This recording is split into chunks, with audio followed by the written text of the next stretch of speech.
Welcome to this talk on song at home, Adieu to the Duchesse de Guermantes. I will first briefly situate my project in its broader critical landscape. Then I will highlight the 5 moments of song across Proust's novel that I argue are significant and interconnected. Finally, we'll get to the first song of Proust's novel, which comes in the 3rd volume, and which is the true focus of my talk. This song is described as Schubert's Adieu, and is sung by the protagonist as he renounces his love for the Duchesse de Guermantes at his mother's request. As we'll hear, I think there is a lot to discuss about this song in terms of its composer, its French lyrics, whereas Proust cites this song, and most broadly, what function song and its repetition has at this point in the novel. Music in Proust's life and works is a rich topic that has been much discussed by critics. I can't be exhaustive here, but I would like to signal at the outset my intellectual debt to the following: work on Proust, Wagner and opera by Jean-Jacques Nattier, Cormac Newark, Ingrid Wassenaar and others.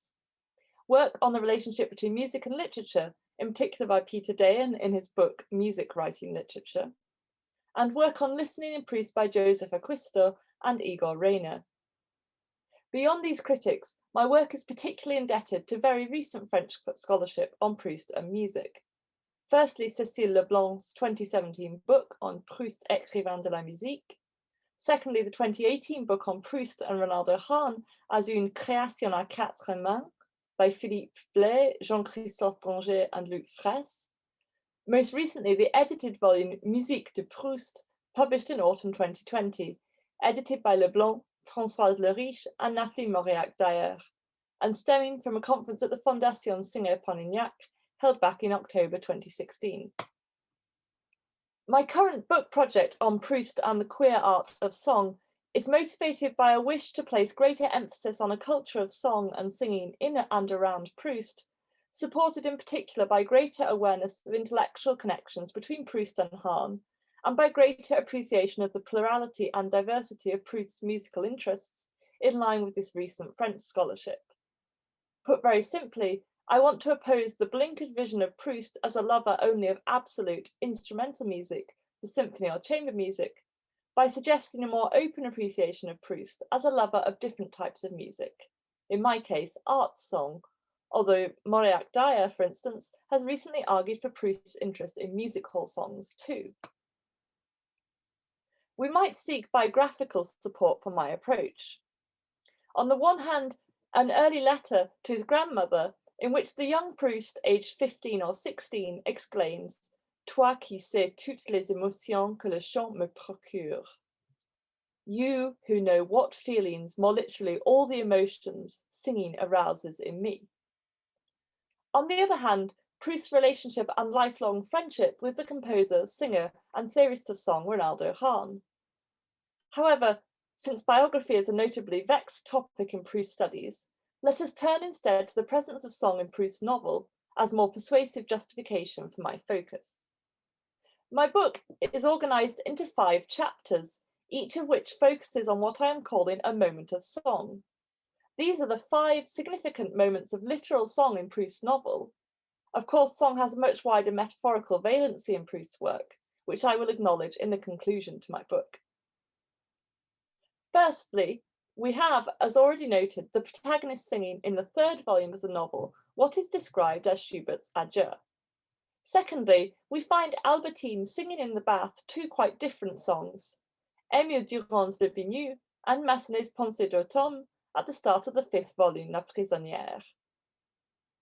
Thirdly, the protagonist overhears extracts from Massenet's Manon, sung by a neighbour after the departure of Albertine, at the start of the penultimate volume, Albertine Disparue. Fourthly, there is a 2nd song in Albertine Disparue, this time the gondolier singing the Neapolitan classic O Sole Mio in Venice, as the protagonist is considering staying in Venice rather than following his mother to the train home. Lastly, the last words of the protagonist's friend Robert de Saint-Loup are an unspecified song by Schumann, sung in German, and which are remembered in the final volume of Proust's novel after news of Saint-Loup's death at the front. I argue for connections between these 5 moments of song. For instance, the song is often repeated, as if combating the brevity of the form with its extension through repetition, as well as through memory and narrative reflection. As Reynaldo Hahn writes in his lectures on song, what he, the singer, has produced is irrevocable. He cannot make it disappear because its memory lingers on, intangible yet fixed, and so to speak, hanging in the ether. The singer cannot destroy it, for what he has created exists no more. Singing, precisely because it is ephemeral, is in some way eternal. In relation to the narrative form within which song is embedded, song represents a moment of suspension and resistance to the forward impetus of narrative. I also argue that song is resistant to a different form of forward impetus, that of family and futurity. Song often places the protagonist in conflict with the wishes of his mother, whether these wishes concern the renunciation of the Duchesse de Guermantes, the disapproval of his cohabitation with Albertine, or his unwillingness to leave Venice. Song is a lingering moment of attachment to a situation, place, or person that must ultimately be left behind. It will be evident from what I've just said why I consider song in Proust to be a queer art. Queer because of its biographical connection to the relationship between Proust and Hahn, queer because of its strange temporality, queer because of its resistance to the narrative norm which surrounds it, queer because of its resistance to family and futurity. Of course, on this last point, I'm following an Edelmanian definition of queerness, rather than the utopian, future-orientated thinking of José Esteban Munoz. Finally, I argue that song in Proust's novel often means songs of farewell. Farewell to the Duchesse de Guermantes in Volume 3, farewell to Albertine and to Venice in Volume 6, farewell to the Duchesse's nephew Saint-Loup in Volume 7. I borrow the term songs of farewell from the choral motets of Hubert Parry, which are very much contemporary with the middle volumes of the Recherche. The concept of a song of farewell, however, also emerges from the songs chosen by Proust. Firstly, Schubert's Adieu, note the title, in Le Côté de Guermantes. Secondly, Massenet's Pensée d'automne in La Prisonnière, which includes the beautiful line cited and singled out by Proust, Une chanson d'adieu sort des sources troublées. A song of farewell arises from troubled waters. French lyrics here by Armand Sylvestre. Trouble, trouble, emerges alongside adieu or farewell as a keyword for this project, inspired by the work of Donna J. Haraway, whose 2016 book, Staying with the Trouble, insists on a thick present, full of inheritances, of remembering, and full of comings, of nurturing what might still be, without taking refuge in the future and futurity, whether apocalyptic or salvific. For me, song in Proust shares this sense of staying with the trouble. But my analysis of trouble is also inspired by Jeff T. Johnson's 2018 book, Trouble Songs, in which Johnson argues that the song is analgesic, a buffer. It keeps trouble at the door by inviting it to stay a while. As he also writes, we allow the song to get hold of us because we trust that trouble cannot keep us while we have an invocation to its double in play. This is enough of a critical and theoretical introduction to Proust and song. In the remainder of this talk, I will discuss in particular the first song of Proust's novel. This, after all, is the song that we find in the third volume, Le Côté de Guermantes, to which this special issue is devoted. I am focusing on a very short moment in this volume, but it is a moment nonetheless, which I read as pivotal, both for the development of the protagonist and for the establishment of the crucial role of song in the novel. As with other songs in À la Recherche, song comes at moments of heightened tension, which act as turning points in the novel. Here, as we will see, the turn away from the Duchesse de Guermantes. Let's listen to the passage together. Sa vue ne me causait plus aucun trouble. Un certain jour, m'imposant les mains sur le front, comme c'était son habitude quand elle avait peur de me faire de la peine, en me disant « Ne continue pas tes sorties pour rencontrer Madame de Guermantes. Tu es la fable de la maison. D'ailleurs, Vois comme ta grand-mère est souffrante. Tu as vraiment des choses plus sérieuses que de te poster sur le chemin d'une femme qui se moque de toi. D'un seul coup, comme un hypnotiseur qui vous fait revenir de lointains pays où vous vous imaginiez être et vous rouvre les yeux. Ou comme le médecin qui, vous rappelant en sentiment du devoir et de la réalité, vous guérit d'un mal imaginaire dans lequel vous vous complaisiez. Ma mère m'avait réveillé d'un trop long songe. La journée qui avait suivi avait été consacrée à dire un dernier adieu à ce mal auquel je renonçais. J'avais chanté des heures de suite en pleurant l'adieu de Schubert. Adieu des voix étranges t'appellent loin de moi. Céleste sort des anges. Et puis, ça avait été fini. This song takes place in the most intimate and domestic of settings.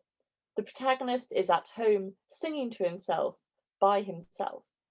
An earlier draft of the passage included the detail of the protagonist being enclosed in his bedroom, enfermé dans ma chambre, which made the private interior space even more explicit. For me, this scene of song resonates with our own experiences in self-isolation, lockdown, and quarantine, encouraging us to ask, why do we sing for ourselves, alone? If song is usually a more public, relational, social performance for other people, creating a connection between singer and audience, what is the different purpose of song at home alone and of singing to and for oneself? Proust's narrator is very specific about the choice of song here. We are told the composer, the title, and the first lines in French. We can therefore look up the song. If we do this, what we discover first of all is that the song is not in fact by Schubert. The song has often been attributed to Schubert, so Proust's mistake is unsurprising. Indeed, Adieu is the first song of a very important French edition of 40 songs by Schubert, 40 Mélodies Choisies. This edition was published in 1851, but its continued circulation in Proust's day is suggested by Hahn's lament in 1919 that many French people who profess to love Schubert know of Schubert only his selected songs, 40 in number, which is to say that they know very little of Schubert. The song is actually by the composer August Heinrich von Weyrauch. There is an amusing apocryphal story about how the song came to be attributed to Schubert. A Russian amateur singer introduced the air to the Musical Society of Paris, and being asked who wrote it, replied Schubert, either because he knew no better, or, as the ingenious Lenz suggests, because he thought the Parisians would be much obliged to him for sparing them the difficulty of pronouncing one more German name. As Wilhelm von Lenz writes in Beethoven et ses trois styles from 1852, cited in this account, qui dit Lied à Paris dit Schubert. Schubert's Adieu is actually by Weyrauch and originally a setting of a German poem called Nach Osten. Where does the French text that Proust cites come from? What we find if we look into this question is that the text of Schubert's Adieu exists in two different French versions and in two different German versions. Firstly, the original text, that is, the poem Nach Osten by Carl Friedrich Gottlob Wetzel, first published in 1814 and subsequently set to music by Weyrauch. Secondly, the first French translation by Bélanger under the new title Adieu, published in 1835 and by this point already attributed to Schubert, and therefore also included in the later important complete edition of Schubert's Lieder in French, published in 1845, Seule collection complète des mélodies de Schubert. Thirdly, a back translation into German from the French of Bélanger, published under the title Leber Wohl, for instance in 1843 by Maurice Schlesinger. This version more or less erases the original German song of Weyrauch and Wetzel.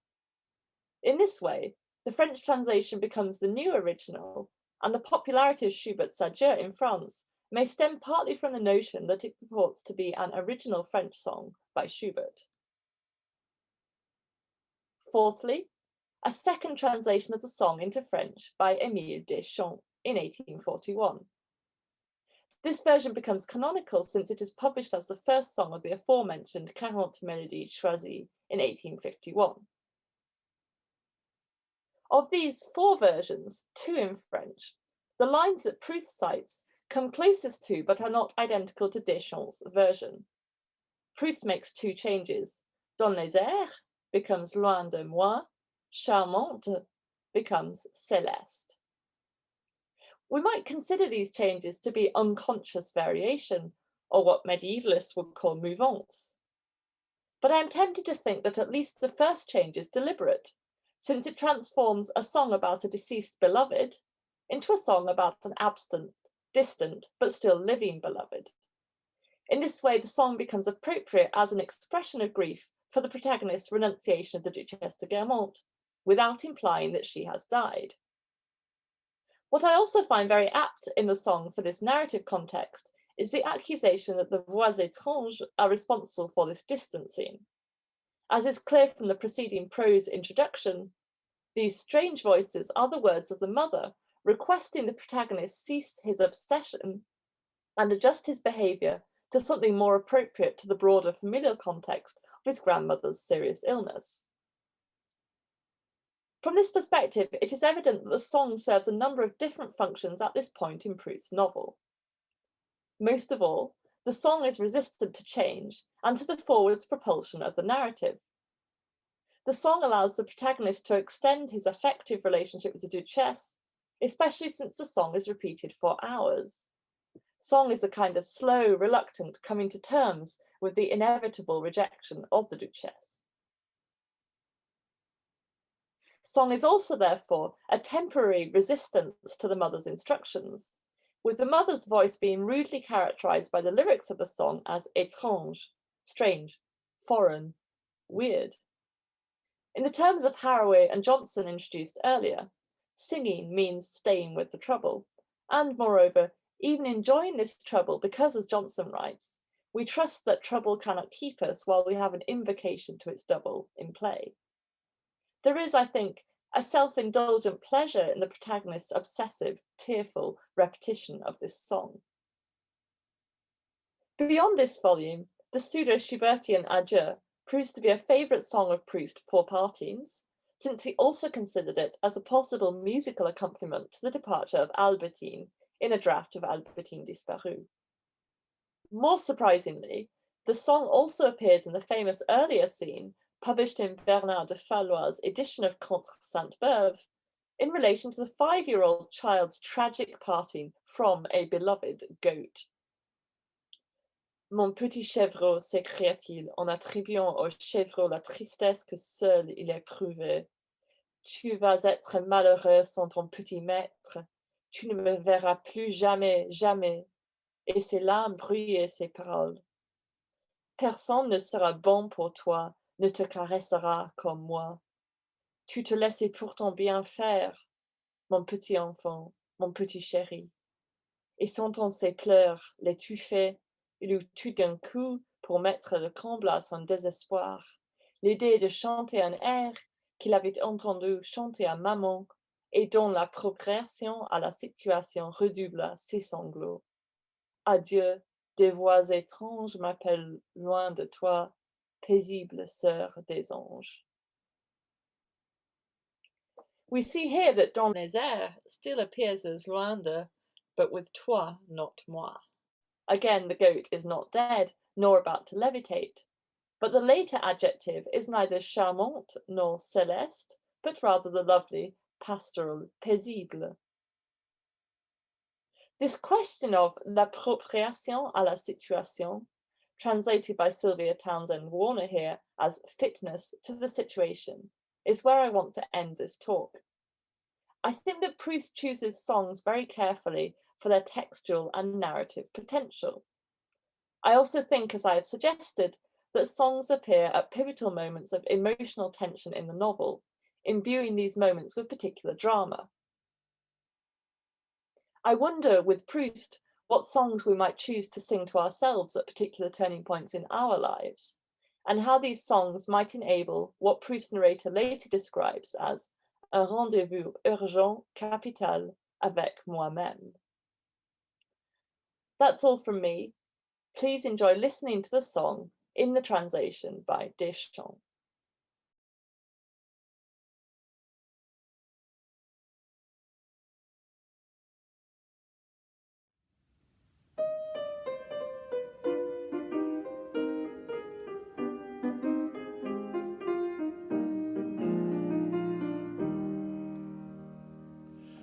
Adieu, des voix étranges t'appellent dans les airs.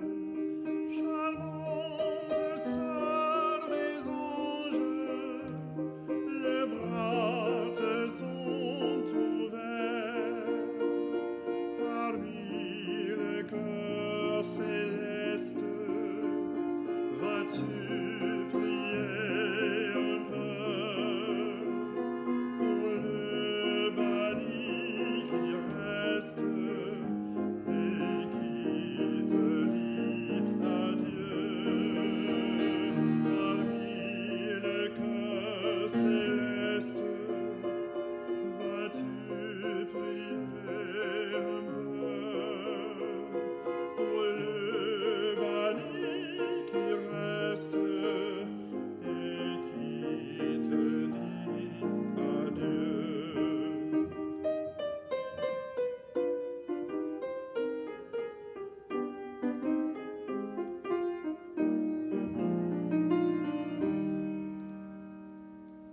Adieu, tu sors du monde, je n'en ai pas frémi.